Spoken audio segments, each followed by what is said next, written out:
सरकार की 1.0 में चलाई गई बुलडोजर का जिक्र काफी हुआ। रैलियों से लेकर गलियों तक लोगों की जुबान पर बुलडोजर छाया रहा।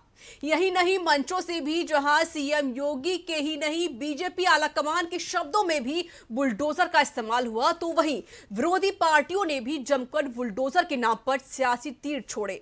अब वही सियासी तीर अतिक्रमण किए गए मकानों पर चल रहे हैं। बुलडोजर का इतना डर है कि अब अपराधी खुद ही अतिक्रमण कर बनाए गए मकान को गिराने की अर्जी लगा रहे हैं। रिपोर्ट देखिए।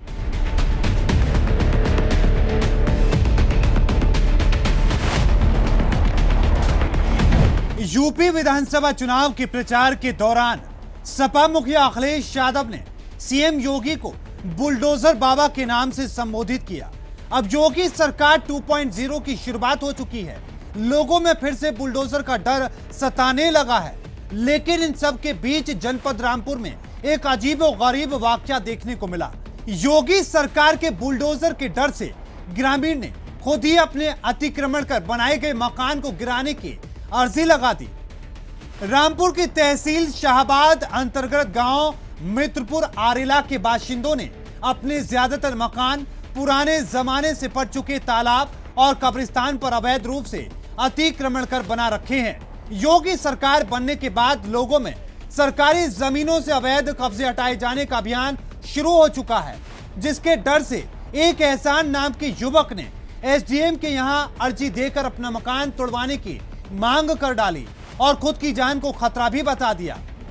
मेरा एहसान नाम है, मित्रपुर अहरोला तहसील शाहबाद जिला रामपुर का स्थायी निवासी हूँ।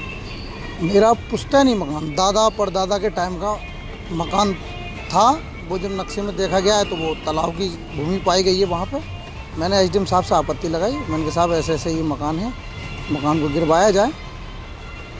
तो वहाँ मेरा ही विरोध शुरू हो गया कि तुम ही चाहते हो और कोई नहीं चाहता। वहाँ पे काफ़ी घर बने हुए हैं तालाब में, मौजूदा प्रधान का घर भी है और भी लोग हैं। तो वो वहाँ मुझे, तो इससे मुझे आज की बातों से ऐसा लग रहा है कि मुझे अपनी जान का भी खतरा है। मैं प्रशासन से ये अपील करता हूँ, या तो मुझे सिक्योरिटी पर रिपोर्ट करी जाए, वरना इन लोगों के खिलाफ मुकदमे दर्ज होने चाहिए। वहीं एसडीएम अशोक चौधरी ने इस पूरे मामले की जानकारी देते हुए बताया कि मित्रपुर अरेला के एहसान मियां की शिकायत आई थी। इसकी जांच में पाया गया कि उसका घर तालाब और कब्रिस्तान की जमीन पर बना हुआ है। एसडीएम ने कहा कि आधे से अधिक गांव तालाब और कब्रिस्तान पर बसा हुआ है। हमने इसका सर्वे किया है। ये गांव मित्रपुर अहिरौला है।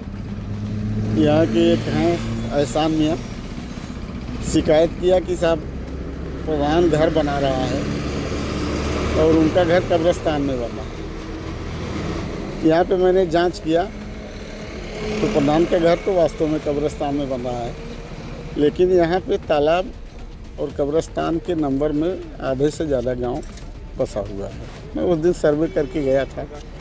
अब चूँकि माननीय सुप्रीम कोर्ट का आदेश है कि तालाब में कोई घर नहीं होगा, तो मेरी मजबूरी है कि अब इन पे मैं कार्रवाई करूं। नोटिस वगैरह दे रहा हूं। नोटिस देने पर जो है ये अगर खाली कर देंगे तो ठीक है, नहीं खाली करेंगे तो फिर मुझको बल प्रयोग करना पड़ेगा। रामपुर में अपने ही मकान को तोड़ने की अर्जी ने अधिकारियों को भी चौंका दिया। अब अवैध संपत्तियों पर जिस प्रकार से कार्रवाई हो रही है, उससे इन लोगों को डर लगने लगा है कि कहीं अगला नंबर उनका ही ना हो। बुलडोजर का खौफ अब योगी सरकार के 2.0 में साफ तौर पर दिखाई दे रहा है। अब देखने वाली बात यह होगी कि यूपी में बढ़ रहे अपराध को बाबा का बुलडोजर खत्म करने में कितना कामयाब रहता है। रामपुर से फहीम खान की रिपोर्ट।